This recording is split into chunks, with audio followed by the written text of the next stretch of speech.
So guys, a few hours ago, Israeli Air Force jets launched a wide-scale strike in Yemen. And for the first time in 2 weeks, the Air Force hit Yemen, and apparently this happened after Houthi attempts to rebuild port facilities. From the Gaza Strip, we are getting reports right now that the IDF is preparing for a first ground move in Deir al-Balah, as tanks and armored vehicles have entered an area where the army has not yet fought. Today, the Israeli Chief of Staff declared that Operation Gideon's Chariots is ending and unveiled a plan to capture the Gaza Strip. And against the backdrop of the deadlocked negotiations between Israel and Hamas, the Chief of Staff yesterday presented a plan for taking control of the Gaza Strip. So this new plan is replacing the humanitarian-city idea and calls for more intense combat than we have seen so far, in receiving positive reactions also from the political leaders in Israel that the IDF believes it can achieve both war goals. And I'm talking about bringing all the hostages back home and collapsing the terrorist organization Hamas. So guys, let's ask every question that we have about what's really happening in the Gaza Strip today. I'm Yair Pinto, filling in for the one and only Mati Shoshani for the Boots on the Ground Q&A.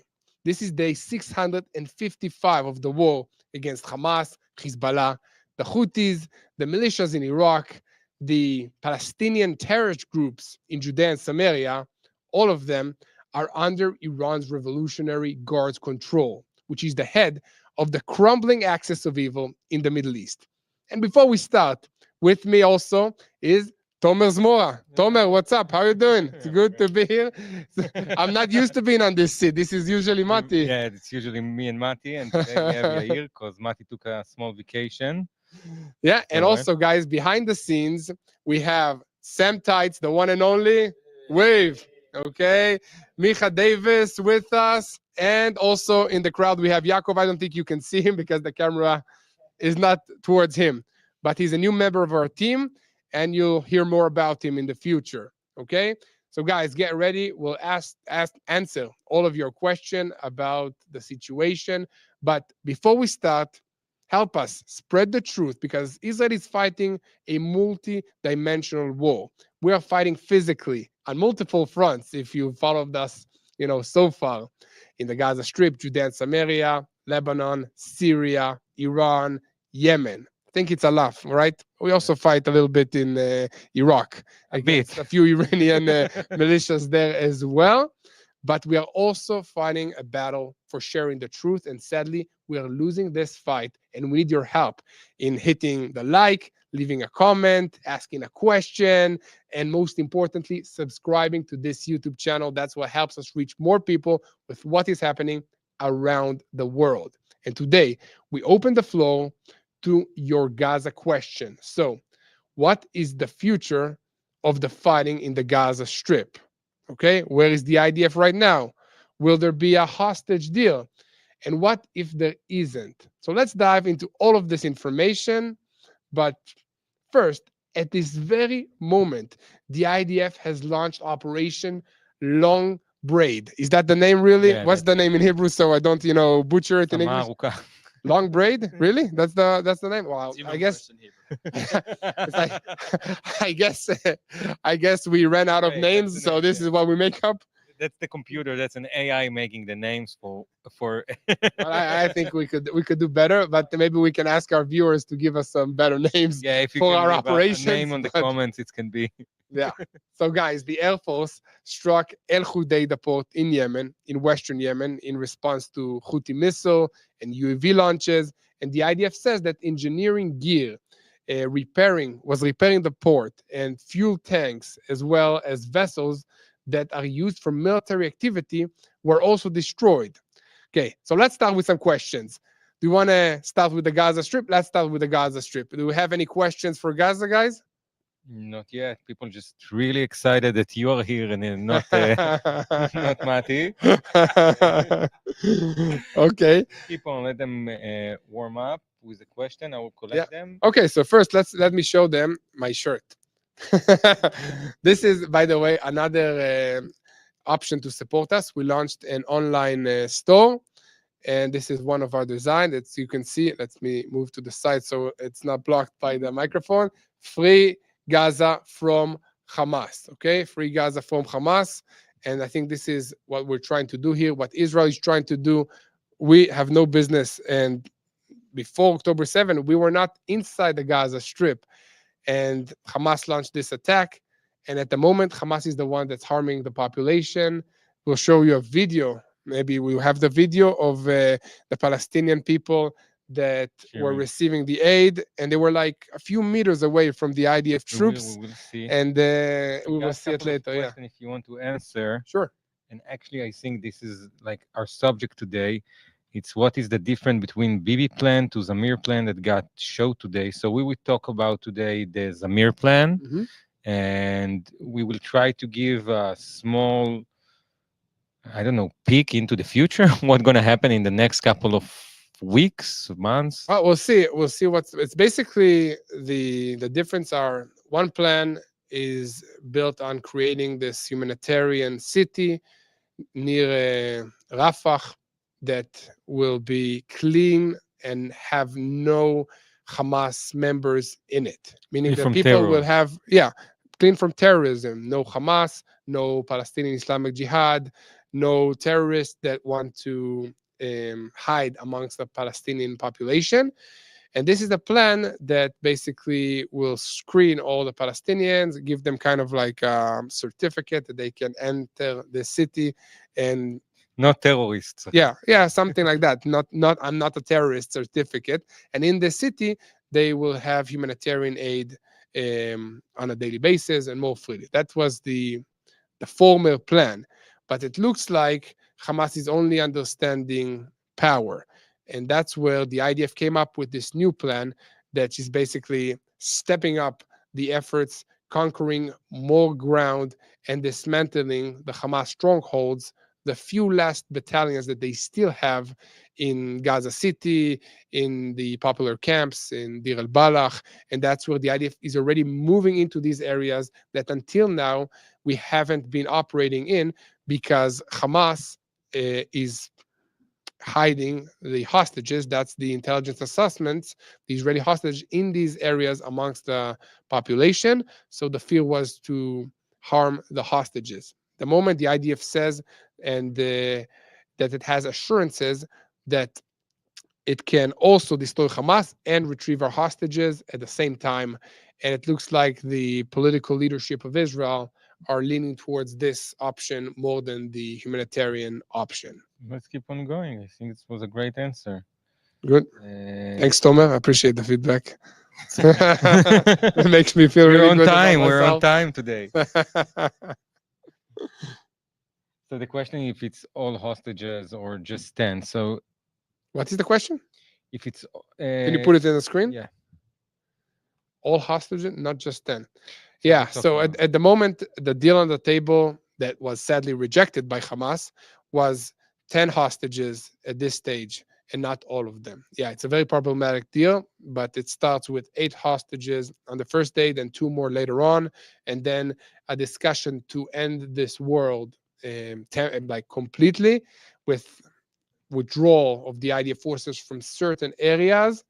And Hamas did not respond to key issues, and the issues that they did not respond to were: one, the names of the Palestinian terrorists that are imprisoned in Israel that they want to release in exchange for this deal to take place. That's one. Second is the maps of the positions that the IDF will still control in the Gaza Strip. They did not respond to that either. So Israel agreed, Hamas did not agree. It's kind of like a repeating motive that Hamas is trying to buy time. I think it's the same tactic that the Iranians are using in the nuclear negotiations, and that's what we see that is happening now. I think that's the only power they. They're afraid. They're afraid to give up the hostages. We know that. Yeah, that's the only power they left with. Well, yeah, they have two levers of influence. One of them is the humanitarian situation, meaning the control over the Palestinian people in the Gaza Strip.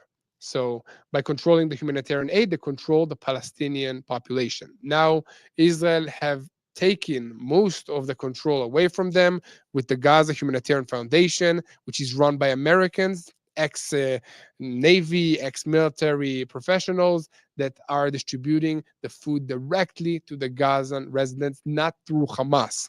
And they don't like that at all. That's why they are throwing grenades at these humanitarian aid workers.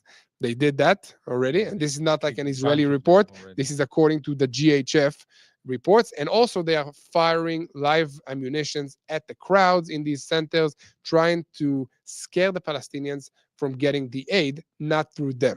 And then the second lever of pressure is the lever of pressure of the Israeli hostages. They know that we care about our hostages. We want to bring them back, and we are willing to do everything that we can in order to bring them back safely. And they are willing to exploit that. That's the situation. Any more questions? Not for now. Let's keep on Okay. the updates. So let's give you another main update about the situation. As we said, we are talking also about the Houthis. Okay, but right before that, Tomer, you remind me again. First of all, to ask people to subscribe. We have 1,497,085 subscribers. Can I get another subscriber? Is somebody watching that is not a subscriber? Can I see? And I want to see that go to 86. Going once. Thank you so much. Amazing, guys. I really appreciate that help. Yes, that's just amazing to see that so many people are subscribers watching us. And most importantly, praying for the situation. Prayers work. That's what we learned from day one, that God is listening. So whoever is number 86, I will remember you forever. Thank you so much. But guys, let me remind you also that we have been talking a lot about the humanitarian situation in the Gaza Strip amongst the Palestinians that are suffering because of the Hamas terrorist group, and also in Yemen, in other parts around the world. But right now, families across Israel are also struggling. And I'm talking about children going to bed hungry, Holocaust survivors that are living alone with empty fridges and no one to help. So guys, this is real. This is very, very urgent. And you can make a difference. Israel is on this war for 650 something days already. And it's a burden for the people, especially for the lower levels of the economic levels of Israel. And we have an organization called Meir Panim that is on the ground in Israel, feeding the hungry, caring for the forgotten, and restoring dignity to those who need it most. But they cannot do it alone. They need your help. And every gift means a hot meal, a kind smile, and hope where it's needed most. So guys, if you want to help Israel in a practical way by feeding the needy people of this land, don't wait. Go to bless-israel.org. You can see it on the screen. It's bless-israel.org. Guys, together we can bring comfort. Together we can feed a nation with love. So this is an amazing organization. We know them personally. We know their work and their activity here in the land of Israel. Now, guys, back to business. And the chief of staff, Eyal Zamir, recently presented leaders with a plan for more intense fighting because the talks are stalled because of Hamas. And the Gaza Takeover Plan, and this is according to the IDF, would replace the punctured humanitarian-city idea, which wasn't completely full and complete according to the IDF. Yeah. It had some problems with it. And if the hostage talks collapse or Hamas and Israel fail to agree after 60 days of truce, the plan goes forward. With Iran. It's kind of similar to what happened with Iran and the Trump ultimatum of 60 days. Then Israel struck Iran. So it's the same thing with the Gaza ceasefire agreement. So it calls for seizing and holding far more territory than the IDF holds now, which currently holds around 75%, correct? That's numbers. Not a lot more left for us to hold the whole thing, okay? Not yet. Tightening around key routes to show Hamas that it loses ground every single day. And it does. And commanders say that the plan, commanders in Israel, is a win the war aims, which is returning all the hostages and also to topple Hamas. So this is better than the humanitarian city concept, according to the IDF officials. And Israeli ministers also praise it and ask why is it not pushed even harder.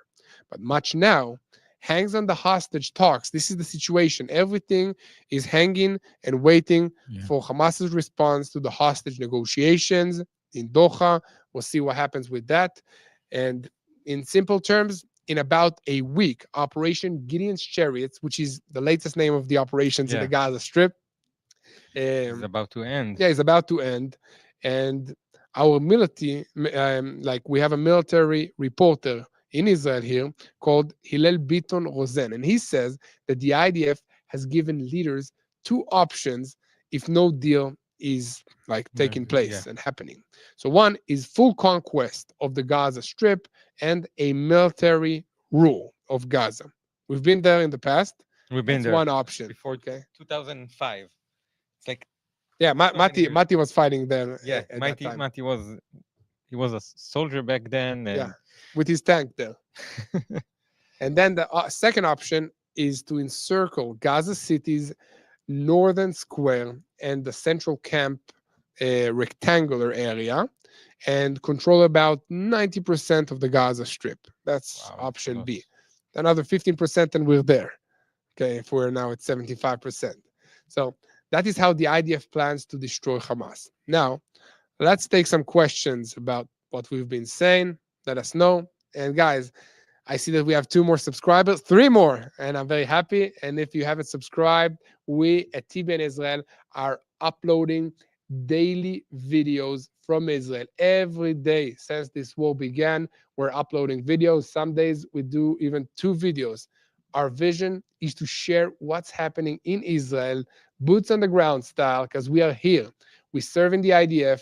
We are here in Jerusalem. We go to the bomb shelters. When the Houthis launch, when the Iranians launch attacks, we are here. And we want to share with you the first-hand experience so that you will know how to pray for the peace of Jerusalem.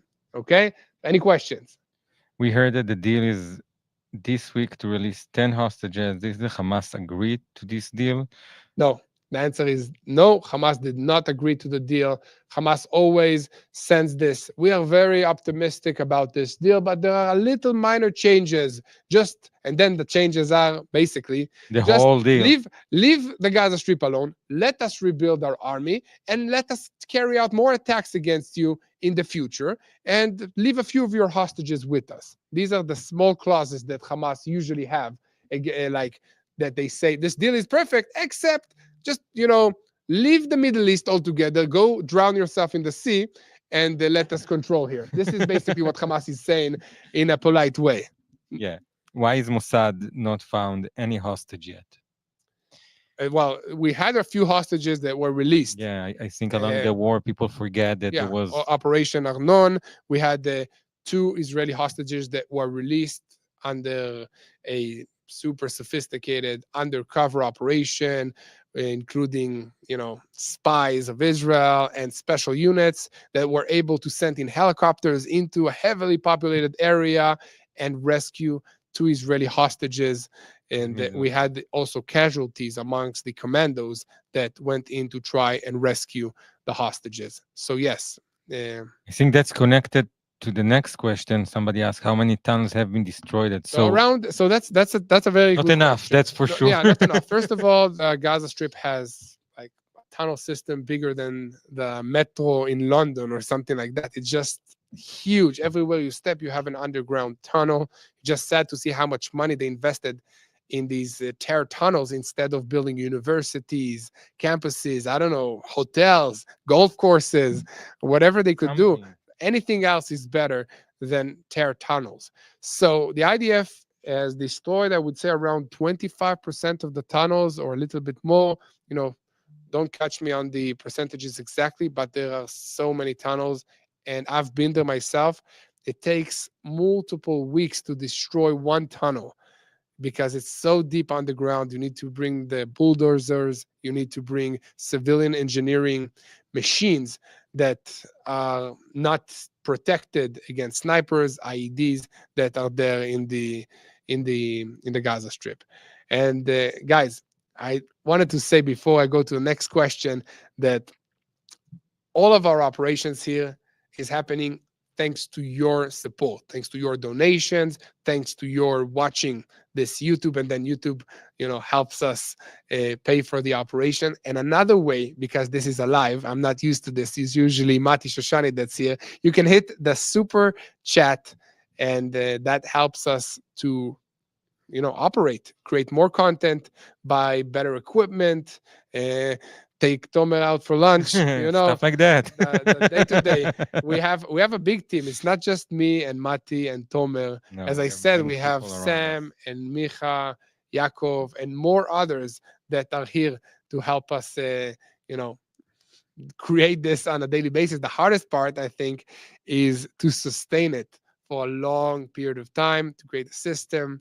And that's what we're doing here. And at the same time, we're trying to always improve the quality, improve the length, improve the research, give you the best news updates at the shortest, the fastest time, while making sure we are verified and we get you the real facts of what's happening. Somebody want to know. Lindsay Marino. Question for Yair. With your extensive experience both in the IDF and reporting, what would you do in the Gaza Strip? Well, okay, with my experience with fighting the Gaza Strip and fighting these terrorist organizations, I, first of all, 100% believe that this is a spiritual war. Okay, so I would say that the best thing that we can do to fight this spiritual war is to pray. But boots on the ground style, what we should do, we know that we cannot trust anybody else to protect Israel. Anybody, it doesn't work. We cannot trust the United Nations. We cannot trust international communities. We should be able to defend ourselves by ourselves. Okay, so first thing, I believe that we should move full force into the key areas of the Gaza Strip and try to destroy Hamas and get our hostages back with a military operation. Listen, every day that the hostages are there is a bigger chance that they will not survive this. They're not getting treated well. They haven't seen the sunlight. They're not getting the nutrition that they deserve. We should move full force with a military power to bring them home, and at the same time to try and reach a deal to bring all of our hostages back. Okay? But we don't stop the fighting. We stop the fighting only after the deal brings the hostages back home. Okay? This is my recommendation.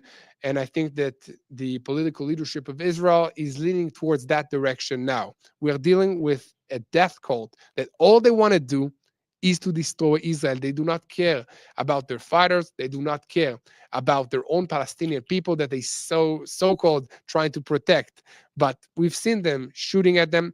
We've seen them, and I've seen them leave an old grandma in a house tied up to a bed so that our forces will mistake her for a terrorist and destroy the buildings, and then they will have a higher death count to blame Israel in the international media. Wait, you personally saw that? Yes, I personally saw that with my unit and in Khan Yunis. That's what they're doing. Okay, so they're just terrible, terrible human beings to start with, and all they want to do is to destroy Israel. They care about destroying the Jewish people more than they care about helping future their of the own people kids. and the future. So I don't see any option to reason with them. Okay, even if we reach an agreement, it can't be trusted for long because we had a ceasefire with the Gaza Strip. It ended on October 7 when Hamas launched a 1,000 terrorist attack against our civilian people, against our borders. That's why it ended. So I don't trust them at all. So even if we reach some kind of agreement, we should have boots on the ground surrounding the Gaza Strip to make sure that they cannot launch attacks against us, same as we do in Lebanon, same as we are doing now in Syria. And Yemen, we should see what we do with these Houthis. I don't know. They're a bit far away from us. Yeah. Yeah. But we're still attacking. Exactly. Do we have more updates? We have another question? No. No? Okay. So, okay. So now let's move to another hot topic. But first, guys, make some noise in a comment and let us know where you are coming from. I want to see who is watching, from where. So we have Gratafawater, South Africa. Grafawater, South Africa. Okay. Thank you, Kevin. Appreciate that. Somebody else? Shalom Israel, Brazil, Israel, Brazil, Minnesota, Minnesota. Thanks, Mary. Canada, Berlin, California, Canada, Southern California. Cool. Dallas, San Diego. It's fun. USA in general. Well, it's a big place. Yeah. Cool. Philippines. Yeah, many people from the Philippines. Yeah. That Okay, we're good. Okay.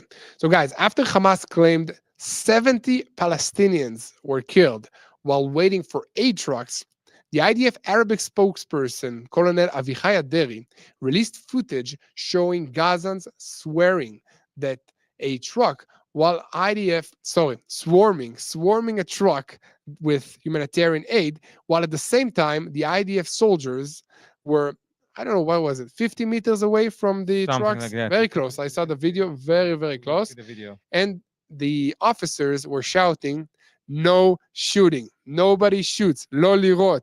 Lo lirot. Af echad lo yored." That's in Hebrew, no shooting. And the crowd applauded the troops after they received food. And here is the footage. It's amazing. Okay, so look at these swarm of Gazan Palestinians going to the humanitarian truck, and the soldiers are just meters where the camera is basically stationed. That's where the soldiers are. Maybe we can also see some soldier. Yeah, now they're zooming out, and you can see the soldiers. Look how close they are. And the officers are shouting, "Nobody shoots, nobody shoots, nobody shoots." And now, if you zoom closer, you can see the Palestinians waving. Some of them are doing this the heart symbol. So just amazing. Okay. So this is just a little bit of the reality. And as a soldier in the Gaza Strip, I can vouch that this is the spirit and the heart of the IDF when dealing with the Palestinian population. We've seen a father and his daughter that were left behind in war areas, and we helped them. And multiple cases of helping the Palestinian civilians. Again, this is a war. It's terrible. But in terms of humane militaries in the world, I think the IDF is on the top. So we have this question from Kathleen. She asked that she heard that the IDF shooting people at the 8 places. We need to talk a bit about how Hamas spread information and how Hamas actually getting into the humanitarian aid areas and starting chaos or shooting or stuff just to bother the... Yeah. Okay, so even before the aid organization was distributed through the GHF, the Gaza Humanitarian Foundation, and not the United Nations, the Hamas terrorists were shooting at their own population. When did they do that? Okay, let me explain. The IDF operated in a way that before we entered a certain neighborhood in the Gaza Strip, we notified the population that they need to evacuate.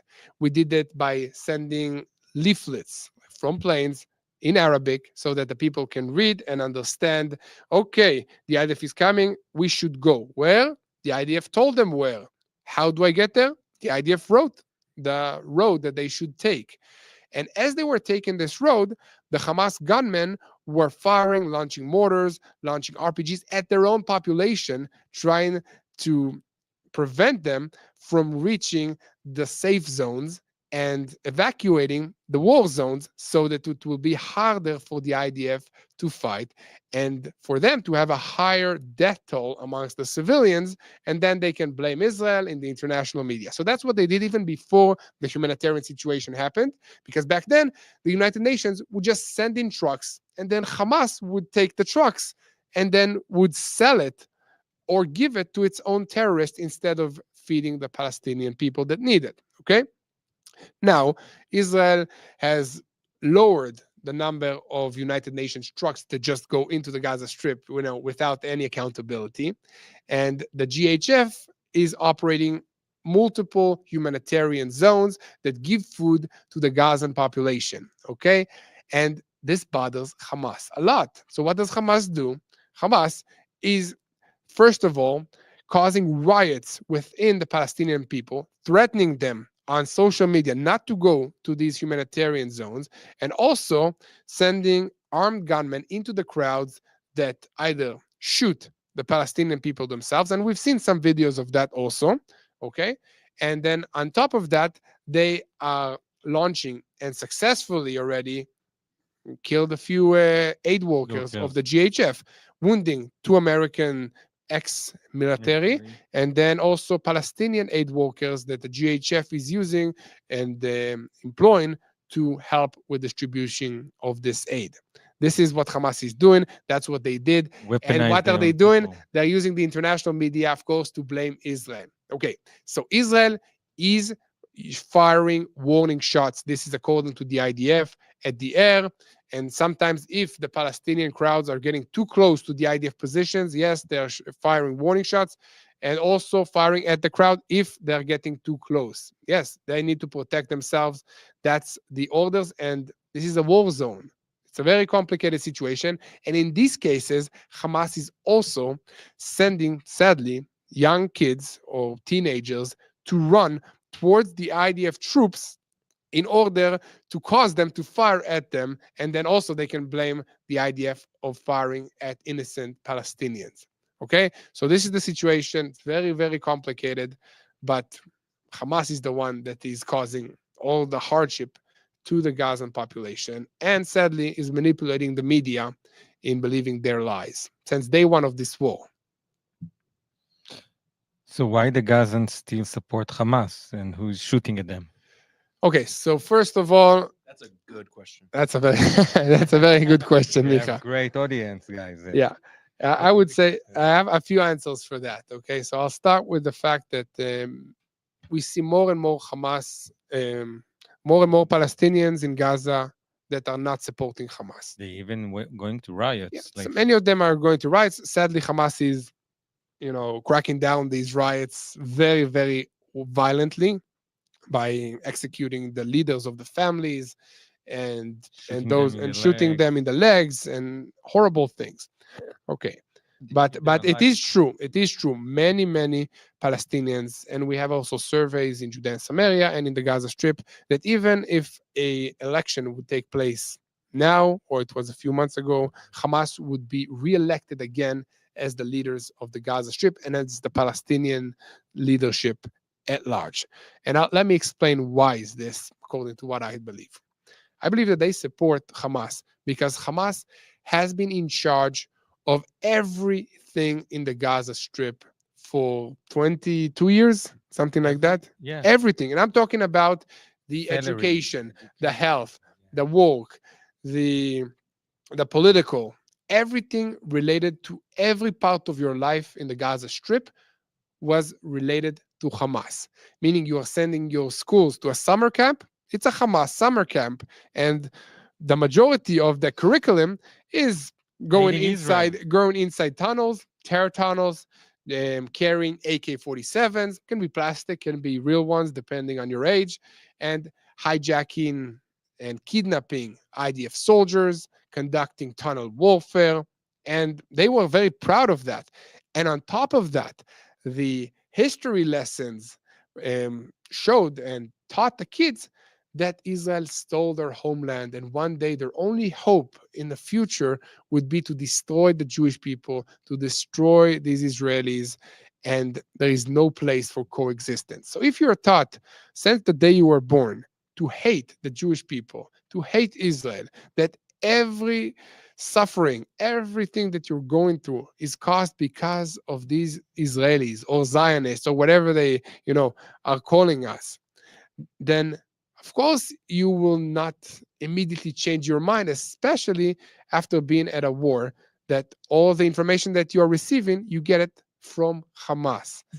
It's always amazed me because already in 2009, when I been in Gaza for the first time, I remember when we got into the houses in Gaza back then, we saw the small stickers on the notebooks of the kids with photos of suicide bombers, like hours before they explode themselves in, back then it was in Israeli cities and stuff like that. That was the heroes, people that commit suicide with many lives of Israelis. So it's back then in 2009.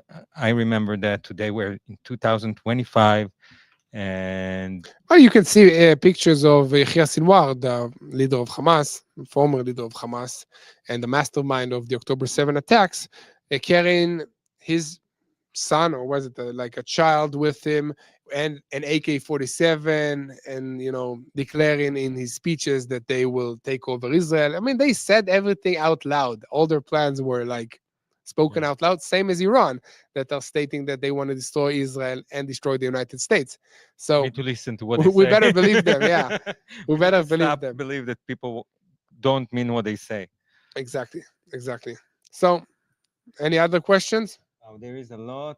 I saved them here. There's some question about Syria if you want to answer. Sure. You want to move to Syria? Let's just give a small brief because it looks like the story is on a hold right now with what happening, and people are still afraid for.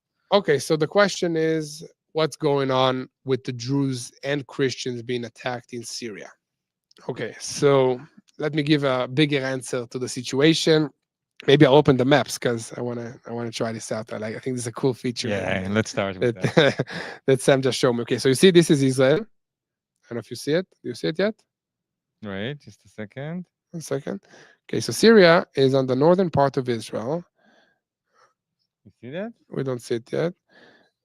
Oh, here's Okay, the boom. map. So this is Israel. Okay, you see Yeah. Jerusalem, Israel. And then here in the north is Damascus, which is part of Syria. Look how big Syria is. Whoop, compared to small Israel. Okay. Syria, not long ago, collapsed. It was under the control of the Assad family for more than 50 years, and it collapsed. And who took control of Syria You is can Abu explain that. Muhammad al-Julani. Okay. He was a Al-Qaeda member for many years. He was on the top most wanted list of the United States of America for terrorists. He's a jihadist. Yeah, with like, what was it? More than a $10 million on 10 his million, head, yeah. bounty on his head. And now he is the one that took over Syria. He's wearing a suit, and he is the so-called, liberator of Syria now, and he's the president. Okay, so these jihadis were against the regime for a long time because they are affiliated with ISIS, and ISIS is part of the Sunni Muslims in this region, in the Middle East. Nice, You have yeah. Sunni and you have Shia. Okay, so ISIS is part of the Sunni Muslims, and they want to establish a Muslim state, like the Islamic State. Remember these bad guys that were walking in the Middle East and taking heads of Christians? It's Yeah. the same Yes, ideology, they do. just a little bit like a new branding of Al Qaeda, and now they are in control of Syria. Okay, they are speaking about moderation, about protecting the minorities, but within weeks of taking control of Syria, we've seen attacks against the minorities, which include Alawites. Alawite is a minority in Syria that is connected to the Assad family. So, of course, they want revenge against them after 50 years of them being in control of Syria. And on top of that, they want to, they launched attacks against the Christian minorities in Syria. And now they are launching attacks against the Druze community in Syria, which is also a minority. It's a minority of 700,000 people in Syria. It's a big minority, but the difference and the reason that we are hearing about it more in the news is because the Druze have arms. The Druze are protecting themselves. They have weapons, and they are a fighting minority in Syria. Okay? And what's interesting about the Druze is that they have family members in Israel. So the There's two Druze are kind of very, very Jews, loyal though. to Israel.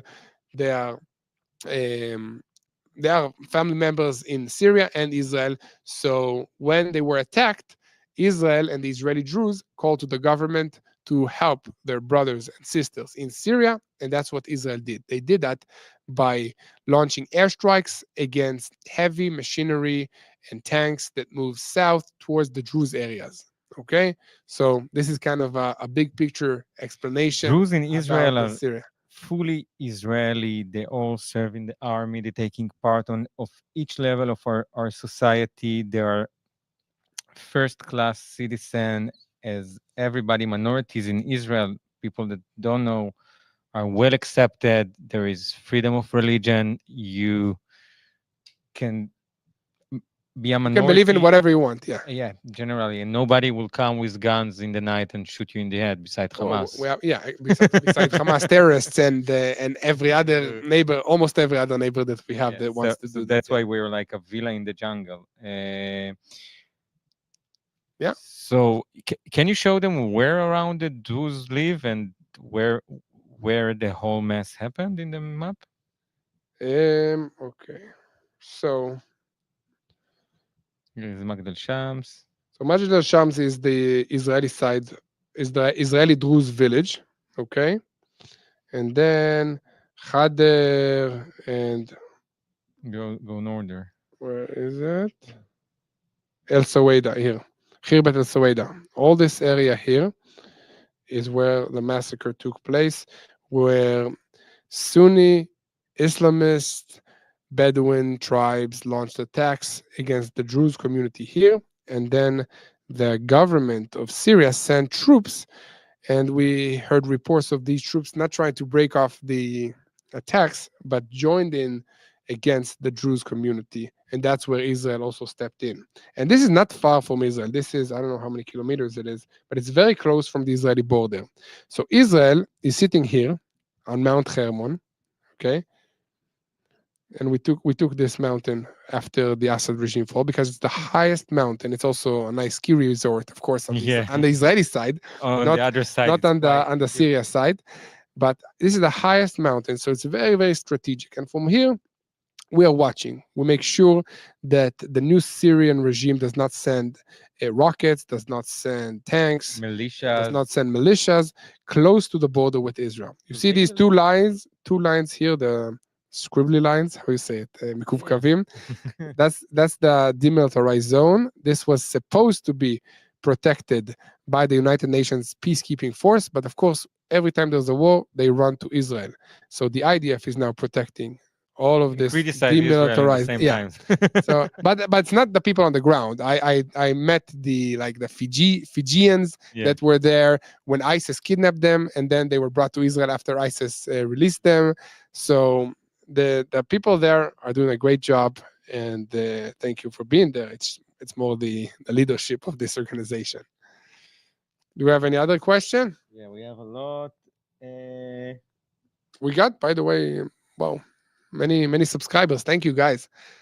104. Started at 86. I remember the first one.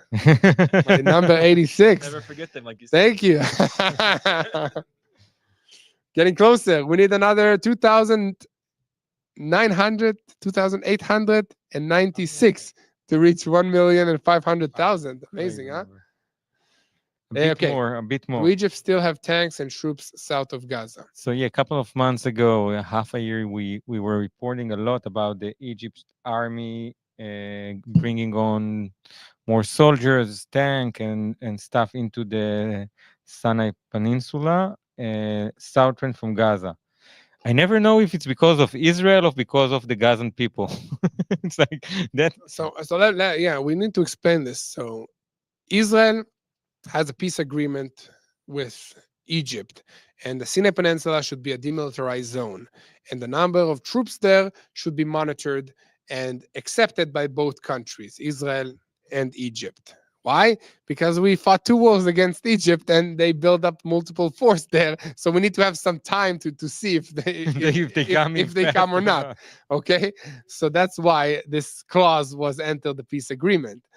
And in recent years, and it's basically since the Arab Spring and since the Islamic State became very, very strong in the Sinai Peninsula, Egypt increased the number of military personnel in the Sinai Peninsula. This was done in coordination with Israel, in coordination with the United States of America.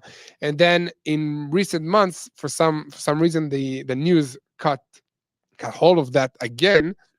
And there were more reports of additional increase of military personnel by the Egyptians near the border with Gaza. Well, remember, this border with Gaza, the Hamas terrorists smuggled weapons, For years. ammunitions, personnel, Iranian munitions, Iranian Missiles. many things through Egypt. So it makes sense that they will increase the amount of personnel there to try to prevent that as well. But yes, it's something that Israel is aware of, Israel is monitoring, and lately there was no headlines about this in the Israeli political echelon, in the military. It looks like Egypt is trying really to help to solve the idea. It's super important to remember that Egypt is in a really bad economical condition, and also because of the Houthis blockade, the Suez Canal right now is closed, and most of the time what affecting... Let's show them where is the Suez Canal. See. Okay, so see, again, this is Israel here. This here is the Suez. This is the Suez Canal. You see? Yeah. And most of the so this is a little canal that was dug. It's not that little. Well, yeah. From here above, it's small. So basically, this is because of this canal. Because of this canal, the merchant ships can go. Let me zoom out. Boom. From India through the Gulf of Eden into the Suez Canal here, and then reach Europe or reach the United States of America. Because Yemen is sitting here, and you see this little strait. Yeah, so you see here, they are sending off their little pirate ships to launch explosive attacks or drones on the ships that are trying to go through here. And because of that, the ships are afraid. And what do? They go from India all around South Africa and then into Italy, Greece, France, Europe. And it's a big week roundabout. It's a lot of money. The shipments are delayed. And if you do go through the Gulf of Eden next to Yemen, you need to pay a very high security company, a very high insurance policy, and you need to convince the people that the Yemeni pirates will not hijack their ship. Okay. Next question. Are there no missile coming out of Gaza and Lebanon? So sadly, we still have missiles coming out of Gaza from time to time. Even after 650 days of fighting. Small ones. Yeah, but they build them. We saw how they build them. Israel, we look at missiles like nothing. Like now we're talking, it's a missile from Yemen. Should I go to the bomb shelter? No, it's not a missile from Iran. Yeah, missile from Iran is stressing. This is not normal. This is not normal. Every missile that would be launched against Paris would cause the entire world to freak out. The entire population of Paris, even if it's a tiny missile. You're right. Okay, right. We should not downgrade this because we're used to it, Tomer. It'll still hurt you. Yeah. It hurts. It's a missile with explosives that is launched indiscriminately towards civilians. We just created one of the most amazing systems to protect ourselves, and day life feel kind of normal under this war. Kind of, I don't know. I guess normal for us. I don't know what normal is. And I went to Italy for a while. I heard the church bells every 15 minutes. And then on Sunday, the church bells went crazy, like ta ta ta ta ta ta ta ta ta. I was sure it was a siren's alarm or a volcano about to explode or something. I called my Italian friends. Should we do something? Said no. They're just calling the people to go to church. But I was like, so. Your son is imitating the sirens just for fun, like listen. This is actually worth showing because my son is like 2 years old, and every time there is a sirens alarm, all the family is going to the bomb shelter, which is his room. That's where he's sleeping. So he's excited. He's not alone. He can play, So he's trying to imitate the sirens alarm so that we come to him in the middle of the night. So we put him to sleep, and he goes like. But But this is not normal. This is not normal. We're not gonna fall to this normality. Yeah, I have another question. Another thing. We went on the plane with my kids, with my girls. The first thing they asked me is, Dad, where is the bomb shelter on the plane? Where do we go if we hear the sirens alarm on the airplane? Wow. So this is just the reality. And when you pray, guy, I really, really ask you to pray for the children of Israel, because they are getting affected by this war, definitely. And let's pray for their innocence and for God to really take care of the children. I think we can start to wrap up. Yair, It's a riot. all my kids are redheads. They don't look like me. Thank God, by the way. all my wife's genes. So we have any more questions, Thomas, or I what? think we need to wrap up. Okay. You want last question? Yeah, let's do another question. And in the meantime, guys, if you want to support us, you can hit that super thank you. I think it's a symbol of like hands or something, right? There is a video maybe to show them how to do that. Yeah. So that's a great way to really help us. Here, yeah, you press that. You can hit a 50, the 10, 5, or whatever kind of amount. You don't have to give a $10. It can be more. Thank you so much, guys. Really, really appreciate. And everything will go towards creating more content, more videos from Israel. Small glitch. So, last question. I think my technical team wants to go home. They're already signaling me that it's time to end the show. So, last question, guys.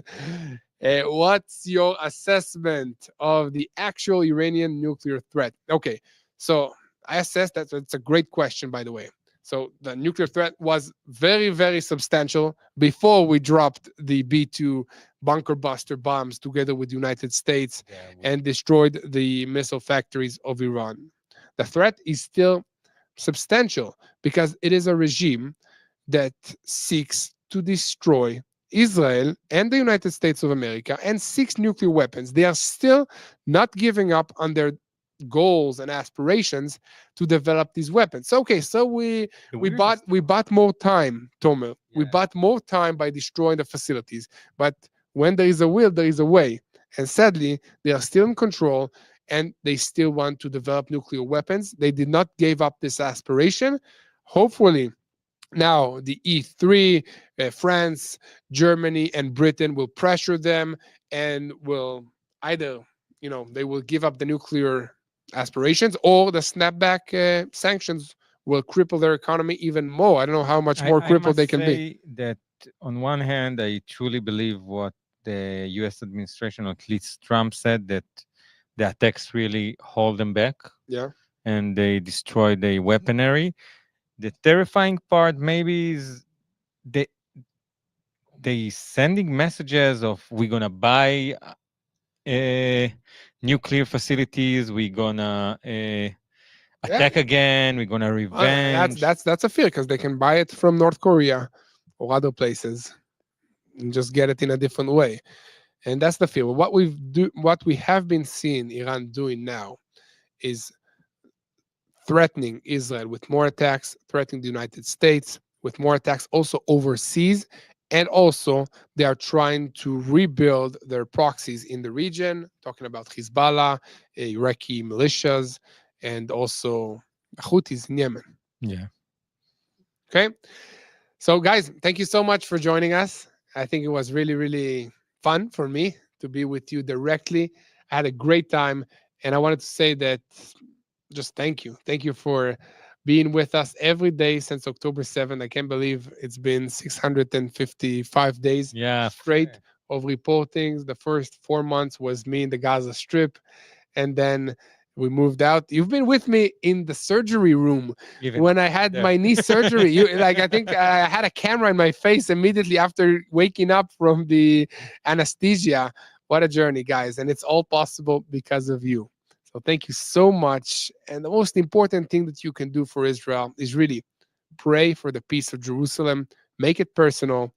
Pray for our leaders, for your leaders, to make the right decisions. Pray for the IDF soldiers. Pray for the hostages to get back home. Pray for one hostage family. Encourage their family, that God will bring his peace to the hostage that he's kept in Gaza and to his family members. And pray for the peace of Jerusalem and for our team, for safety, for wisdom, and for God's blessings. Thank you so much.